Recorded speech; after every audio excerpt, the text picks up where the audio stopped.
When watching this clip, how did you react? I'm going to go out on a limb here and say that you most likely laughed at the event that occurred. Or better yet, laughed at Homer's mistake, similar to how Bart was laughing at him. But why do we laugh at people's mistakes? And why is it so often shown in media and other forms of content? My name is Ryan Robinson, and today I'm going to be talking through the superiority theory of comedy. To understand the theory, we need to look back at its origins. The superiority theory is said to be traced back to three different people: Plato, Aristotle, and Thomas Hobbes. The theory in summary implies that we laugh because we see ourselves as superior to other people or things. Plato found the ridiculous was created through self-ignorance, whilst Aristotle noted we find humour in ugliness or inferiority in people. A good book that perfectly explains the theory of superiority would be the 1875 book The Philosophies of Laughter and Smiling by George Vasey. Within this book, Vasey explores the concepts of comedy, including the feeling of superiority and presenting various examples of how the comedy would work. A quote from the book I found to be of interest was, "If laughter were instinctive and consequently natural, there would doubtless be a natural and obvious relation between the laughter and the object or action which gives the rise to the laughter." There are a few different creators and directors that I've researched that follow similar patterns that incorporate the type of comedy that would count towards the theory. Laurel and Hardy were well known for their use of slapstick, as seen by the opening clip. Their antics usually resulted in one or both of the characters ending up in a heap of misfortune. Charlie Chaplin also used elements of superiority with his character, the Tramp, ending up in scenarios such as eating his own shoes or ending up being laughed at. And looking at more up-to-date content, we can see this type of comedy from many other actors and creators over and over and over again. So let me give you an example of this theory in action. Let's take this conveniently placed banana peel. If I was to slip over this, not only would I end up hurting myself, but you as the audience would end up laughing at me due to my fumble. Of course, I'm not actually going to slip over the banana peel because I would end up hurting myself. You see, the superiority... Oh, there it goes. So the superiority theory implies that we as viewers take humour in witnessing a character or characters go through shortcomings, who are then looked at as inferior or downright silly. This could be through the character's actions, their personality, or the situations that could occur involving such characters. There have been plenty of movies and films and TV shows and all sorts of media out there that have included this type of comedy. The comedy where we as the viewer witness them go through misfortunes, make fools of themselves, and all around just going through these various scenarios that allow us as a viewer to feel in a way superior to them.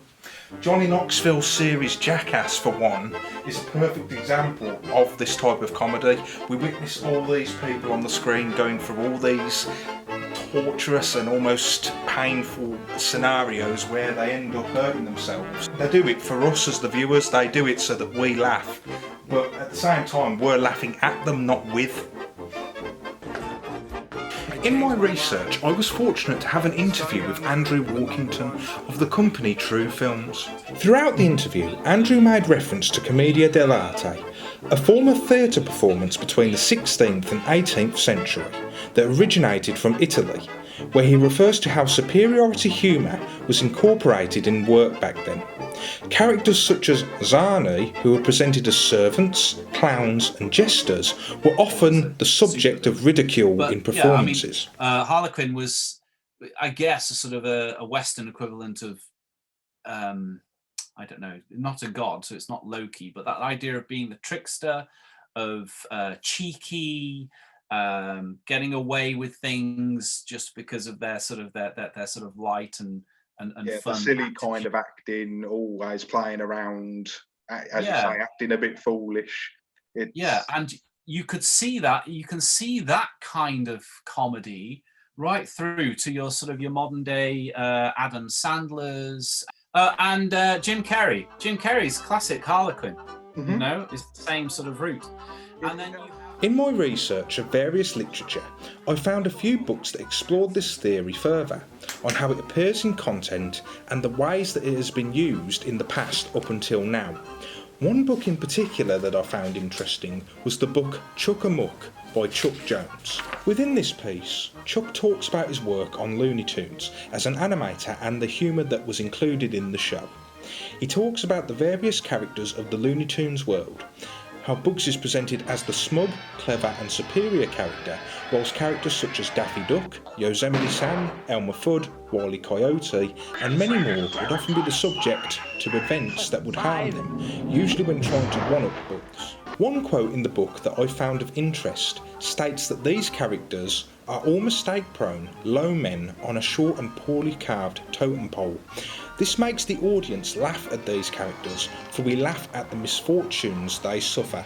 Alongside Andrew, I was able to have an interview with Matthew Allen, an actor who has done work as a stand-up comedian in the past.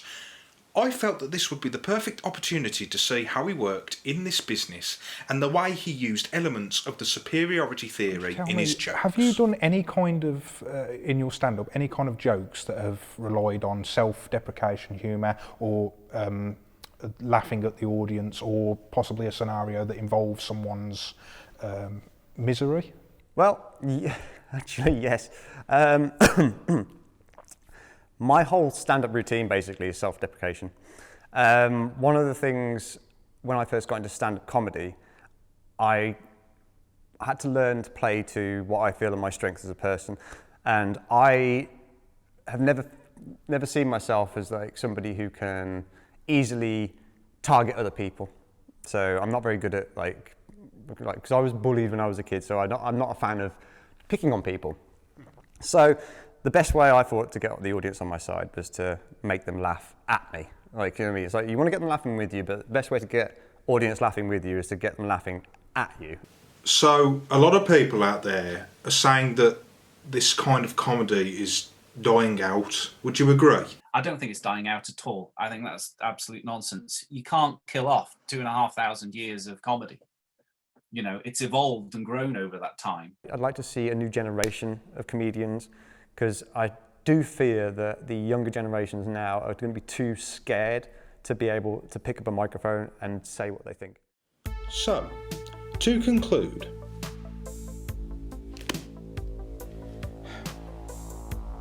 I personally believe that this form of comedy will continually appear in many forms of media for a very, very long time. We have seen and continue to see forms of superiority in many films, continually done by many actors such as the previously mentioned Jim Carrey and Adam Sandler. I feel that if we continue to perceive this form of comedy as funny, we can expect to see this type of humour appear in many more film productions and other types of media for many years to come. And that way then, the superiority theory will never fade away.